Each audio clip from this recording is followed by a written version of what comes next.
The Planet Man.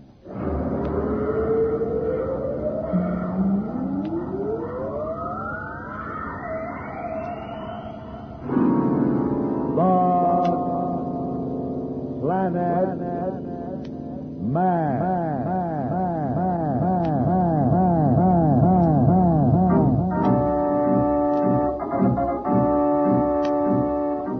This is the fascinating story of Dantro, the Planet Man, troubleshooter for the League of Planets organization, the law enforcement body for peace and justice in the celestial world, whose headquarters and center of operations are situated on the capital of all the planets, Planeria Rex. From Mercury to Pluto, wherever danger threatens the universe, you will find Dantro, the Planet Man, fighting for fair play. In a moment, The Planet Man.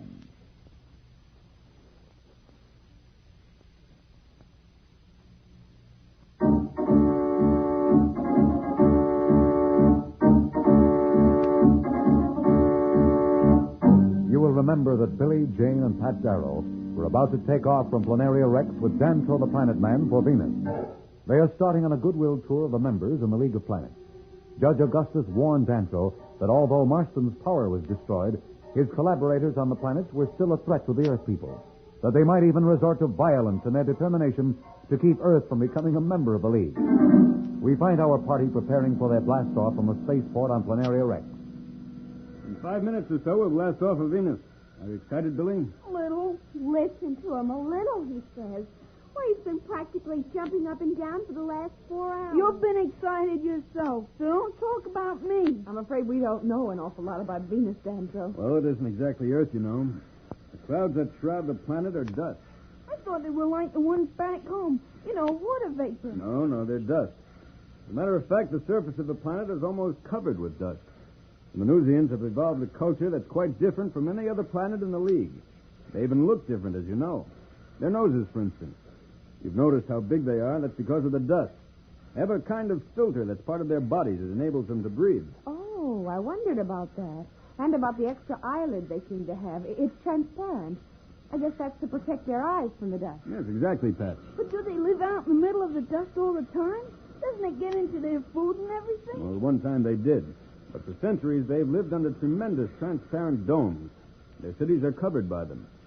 We'll be quite comfortable inside them. Won't we ever go outside? Oh, yes, but when we do, we'll have to wear respirators to filter out the dust. I couldn't help laughing when I first saw the Venusian ambassador's big nose. I guess nature knows what she's doing. They'll have the laugh on us with our respirators. Well, they're much too polite to laugh. But you're right about nature. You'll find as we travel around that some of the races in the League of Planets will look pretty funny to you. But there's always a good reason for it. They've each adapted to the environment of the place they live. That's why even the people back on your Earth are different.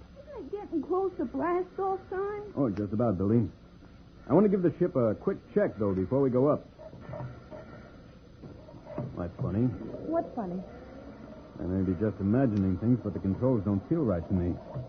Particularly the counter-gravity stabilizer. Gee, you don't think it's busted, do you? Will it delay our trip? Not busted, Billy. Broken. Gee whiz, what's the difference? You know what I mean.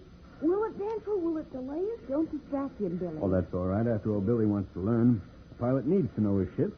Sure, you women don't understand these mechanical things. Now, what seems to be the trouble? Oh, I'm afraid it's a little too technical even for you, Billy. I better call the flight engineer. I checked the entire ship with him myself before, but I'll ask him to go over this counter-gravity stabilizer again. Flight engineer, report to control deck at once.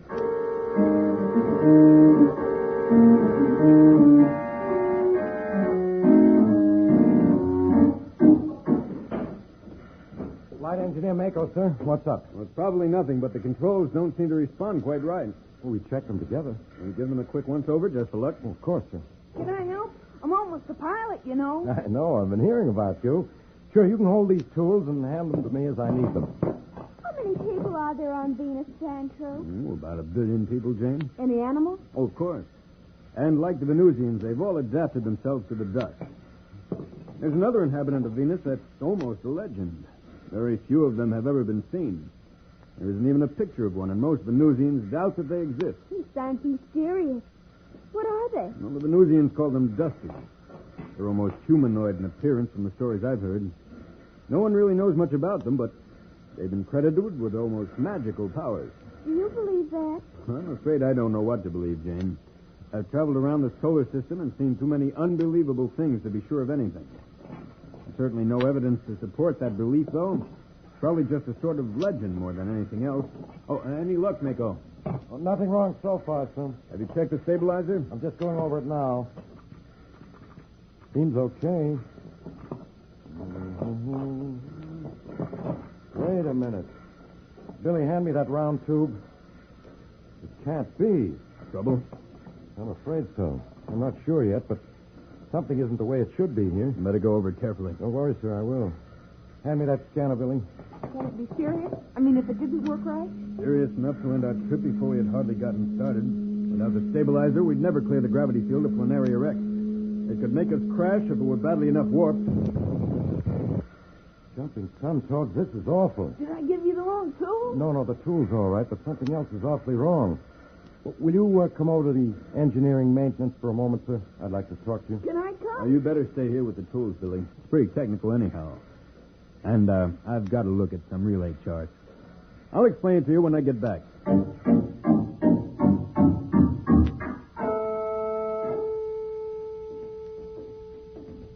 What's the trouble? Well, I didn't want to tell you in front of the kids and Miss Darrow, so there's no sense worrying them. But that gravity stabilizer is absolutely useless. You wouldn't get 2 miles off Planeria Rex. You'd come down like a meteor. Or you could have told me in front of them they're not the kind that get frightened easily. That's not why I asked you to step out. That equipment is useless. And it's no accident. No. What do you mean? It's been tampered with. Tampered with? Are you sure? You went over it with me, sir. It was in perfect shape then. But are you sure it's been deliberately damaged? The way it is, it couldn't have been an accident. The connections have been switched, and the tube shorted. Whoever did it knew exactly what he was doing. You wouldn't have had a chance of landing without a crash. You'd better check the rest of the controls. I'll make some excuse to Miss Darrow and the kids. And check it thoroughly. Don't worry, I'll go over everything with a micro scanner. There's trouble ahead for the League of Planets group before they even take off on their goodwill trip. Who is behind this sabotage? We'll be back in a moment. So level up.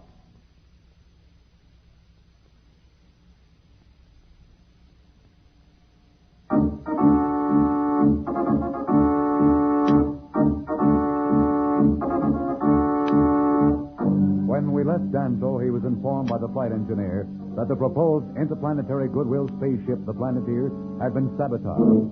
Now we find Dantro talking with Billy, Jane, and Pat in the control cabin, but not letting on to what is really wrong. Do you think we'll make it this time, Dantro? Well, I think so, Billy. What happened before was just one of those accidents. It should teach you a good lesson, though. Always check your ship before you take it up. Even the best technicians slip sometimes, and it's your life that's at stake, and sometimes others. You bet I will. Can I stand here a while you blast off? Oh, me too. You may be in the way. Oh, it's all right, Pat. They're no trouble at all, and not very complicated. I keep forgetting how different from the old Constitution these ships are. No dangerous acceleration, no recoil couches. It's almost like going up in an elevator. There goes the signal to blast off. Right, Billy. Here we go.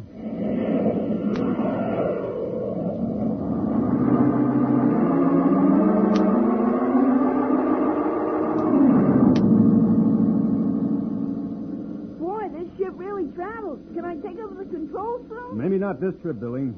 Don't worry, you'll have a lot of chance to be traveling a lot for a while now. We'll be out of these dust clouds in a minute, and then you'll be able to take your first look at Venus. I've always thought that the clouds were water vapor, like the clouds on Earth. Well, if they were, Venus would be a lot better off. As it is, they have ways that will seem quite strange to you. Oh, but you'll see it yourself in a little while now. There, now you can see the planet. Why, it looks like a big desert. Hey, what's that thing down there? It looks like a big bubble. That's Venusport. I told you their cities were covered with tremendous domes to keep out the dust storms. But how do we get in? Well, they have locks like the airlocks on a spaceship.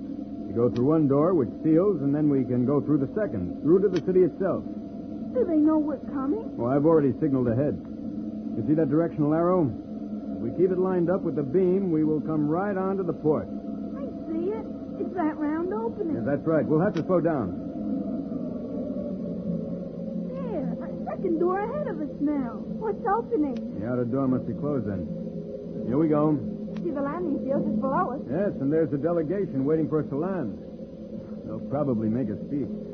Yes, this is quite an event for Venus. Not often they have visitors from the other planets.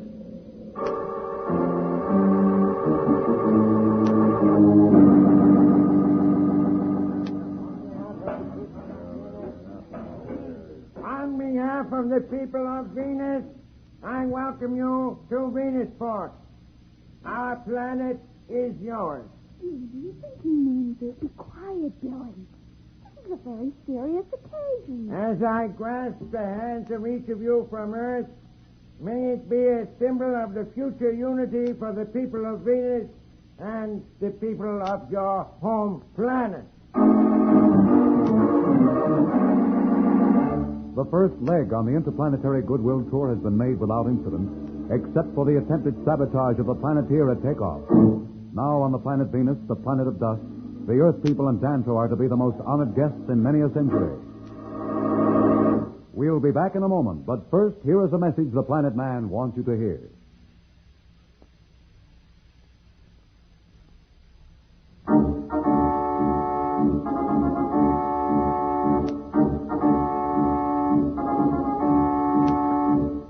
Tune in again for more transcribed thrills and adventures. Rocket millions of light years into space with Dantro, the Planet Man. The Planet